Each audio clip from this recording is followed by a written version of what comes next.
Good morning. Nervous system की next disease condition के बारे में अपन चर्चा करेंगे, that is trigeminal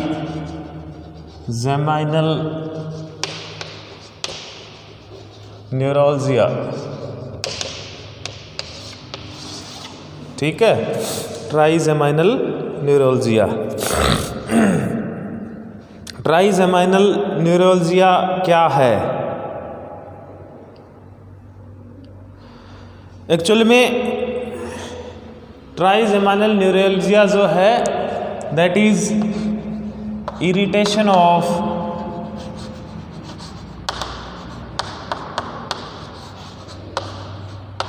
fifth cranial nerve है। जो 5 नंबर की क्रेनियल नर्व है उसका जो है इरिटेशन है। ठीक है, अगर आपने ट्राइजेमाइनल नर्व पढ़ी हो तो उसके अपन ने 3 भाग किए थे, ऑफ्थैल्मिक, मैंडिबुलर और थर्ड वन इज मैक्सिलरी। ठीक है, तो ये 3 भाग मिलके क्या बनाते हैं? Trigeminal nerve. अगर इसका इरिटेशन हो रहा है तो उसको अपने नाम दिया है ट्राइजेमाइनल न्यूरोलजिया। ठीक है, इसमें क्या होता है,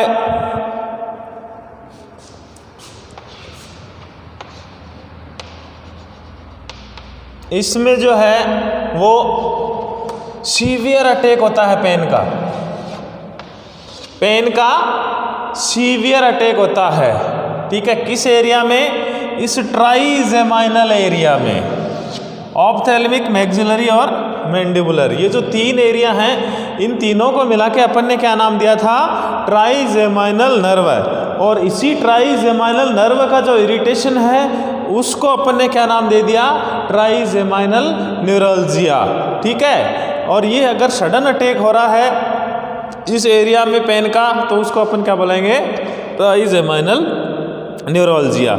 ठीक है, ये जो है वो किसी एक में, इन तीनों का जो डिवीजन है ऑफ्थैल्मिक, मैक्सिलरी या मैंडिबुलर, तीनों में से किसी एक में हो सकता है, 2 में हो सकता है या तीनों में हो सकता है। ठीक है, पर्टिकुलर ये नहीं है कि भाई पर्टिकुलर इसी एक में हो रहा है। ठीक है, किसी भी डिवीजन में जो ट्राइजेमाइनल नर्व के डिवीजन है तीनों, उनमें से किसी में भी हो सकता है। ऐसा कोई पर्टिकुलर नहीं है कि भैया मैंडिबुलर में हो रहा है तो मैक्सिलरी में भी कंपलसरी होगा, या ऑफ्थैल्मिक में हो रहा है तो मैंडिबुलर में कंपलसरी होगा। ऐसा कुछ नहीं है। ठीक है, तीनों में से किसी एक में या एक से अधिक जो भी है किसी में भी ये हो सकता है। ठीक है,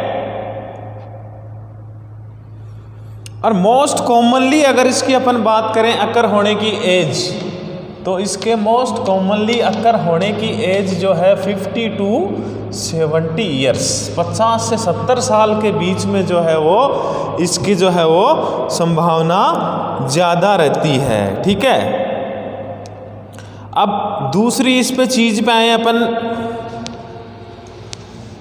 ये तो हो गया इसका इंट्रोडक्शन कि किस प्रकार से जो है वो क्या होती है। इसके 3 डिवीजन होते हैं, इरिटेशन होता है, किसी एक में भी अगर इरिटेशन हो रहा है तो अपन ने उसको ट्राइजेमाइनल न्यूरोलजिया नाम दे दिया।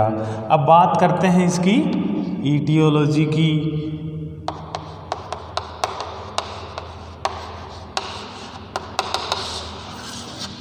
अब ईटियोलॉजी की बात करें तो पहली ईटियोलॉजी इसकी हो गई वायरल इन्फेक्शन।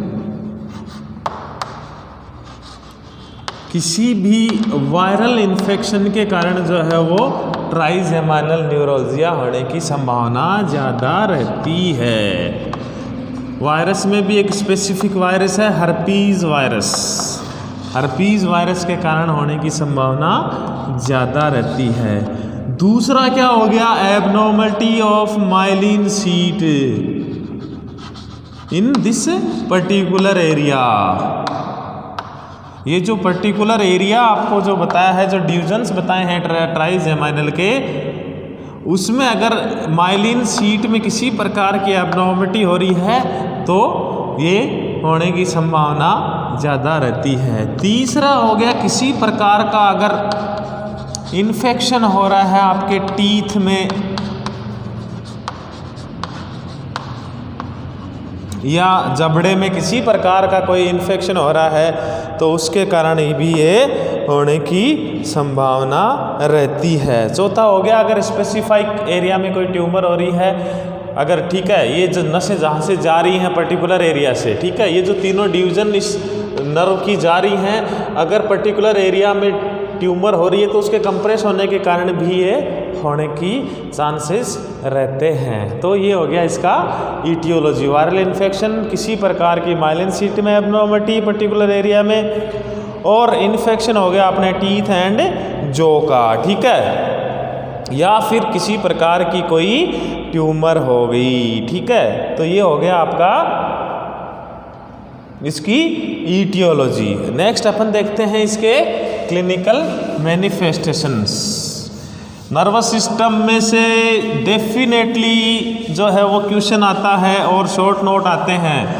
लॉन्ग क्वेश्चन तो आपके आता ही आता है। ये जो मैं पढ़ा रहा हूँ डिजीज़ कंडीशन, छोटी छोटी डिजीज़ कंडीशंस हैं, इनमें से डेफिनेटली एक या दो जो है वो आपके शॉर्ट नोट में आपको मिलेंगे फाइनल एग्ज़ाम में। तो इन चीज़ों को शॉर्ट एंड स्वीट चल रही हैं, कोई ज़्यादा हार्ड है नहीं, इनमें सीधी सीधी चीज़ें हैं वो आपको लिखनी हैं, ठीक है। और इन्हीं में से जो है वो क्वेश्चंस आते हैं। अगला देखते हैं अपन clinical manifestation.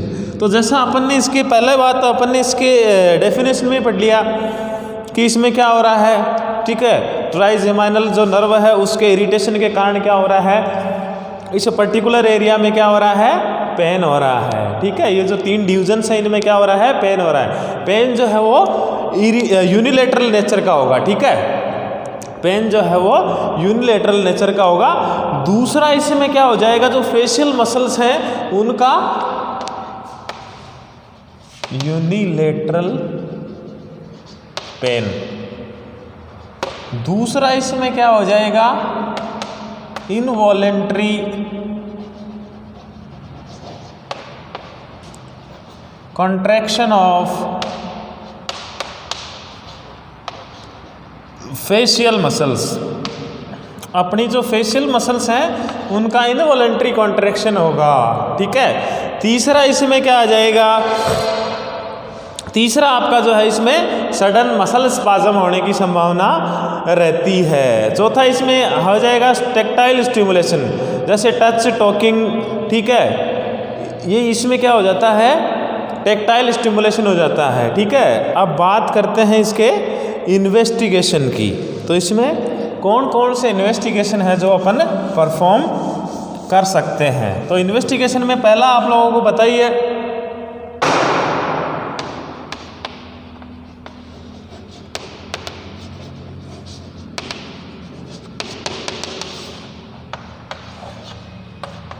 Complete health history and physical examination, ठीक है। दूसरा आपका फेवरेट हो गया, इसमें क्या हो जाएगा, सीबीसी, ठीक है। तीसरा इसमें आप क्या कर सकते हो, तीसरा आप इसमें एमआरआई कर सकते हो। चौथा इसमें क्या आ जाएगा, सीएसएफ एग्जामिनेशन, ठीक है।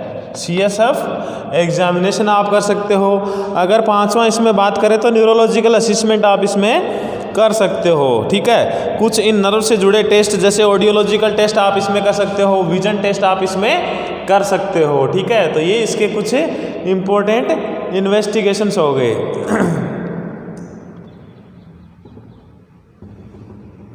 अब बात करते हैं इसकी मैनेजमेंट की। तो इसका छोटा सा मैनेजमेंट है, कोई बड़ा मैनेजमेंट इसका नहीं है। सिर्फ और सिर्फ 2 ड्रग्स अपन इसमें यूज करते हैं,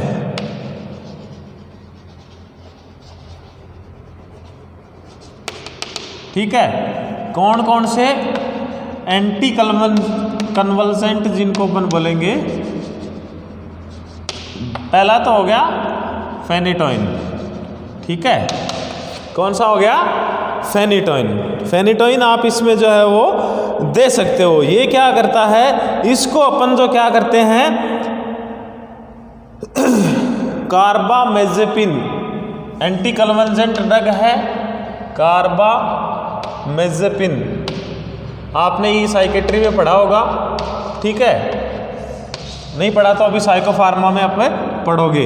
इन दोनों ड्रग्स को साथ में मिला के देते हैं। ये कार्बामेज़ेपाइन क्या करता है, ये जो है वो नर्व का जो है, जो अपनी ट्राइजेमाइनल नर्व है उसके इम्पल्सेस को क्या करता है, रिड्यूस करता है, उनके ट्रांसमिशन को रिड्यूस करता है, जिससे जो है वो पेन जो है वो कम हो जाती है, ठीक है। अब बात करें इसके अगर सर्जिकल मैनेजमेंट की, तो इसके सर्जिकल मैनेजमेंट में अपन क्या कर सकते हैं, इसके सर्जिकल मैनेजमेंट में अपन माइक्रोवेस्कुलर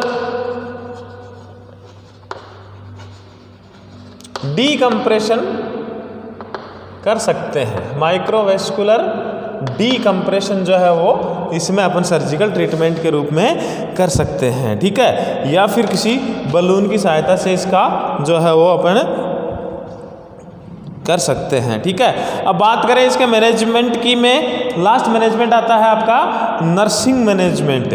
तो नर्सिंग मैनेजमेंट में आप क्या करोगे, नर्सिंग मैनेजमेंट में सबसे पहले आप पेशेंट का असेसमेंट करोगे, ठीक है, उसकी complete history, health physical examination आप करोगे, दूसरा उसका न्यूरोलॉजिकल एग्जामिनेशन करोगे, उसका आप विजन टेस्ट करोगे, उसका आप ऑडियोलॉजिकल टेस्ट करोगे, ठीक है। तो ये सब आपको करने हैं, ठीक है। अब इसके अलावा जो है आप पेशेंट जो है उसको आपको ये बोलना है कि भैया अगर पेन हो रहा है तो आपको पर्टिकुलर एरिया को देखना है कि भैया किस कारण से हो रहा है, कौन से एरिया में पर्टिकुलर पेन हो रहा है, उसको आपको असिस करना है। पेशेंट को ये बोलना है कि जो अगर दर्द हो रहा है, जैसे मैंने बोला इसमें क्या हो रहा है, फेशियल एरिया में दर्द हो रहा है, ठीक है, तो फेशियल एरिया में दर्द हो रहा है, इसलिए पेशेंट को ये बोलना है कि रूम टेम्परेचर पे आपको पानी लेना है और उससे जो है वो अपने फेस को वॉश करना है, ठीक है, चेहरे को धोना है, ठीक है।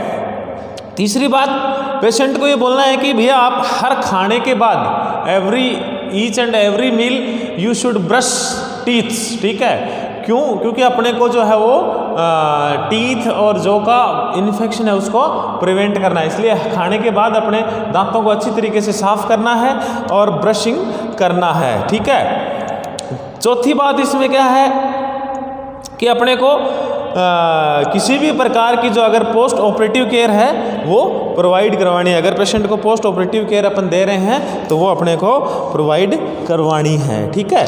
तो ये हो गया आपका ट्राइजेमाइनल न्यूरोलजिया, छोटी सी डिजीज कंडीशन है जिसके बारे में आपका शॉर्ट नोट आने की संभावना पूरी रहती है। इसी के साथ आज का टॉपिक खत्म होता है। Thank you.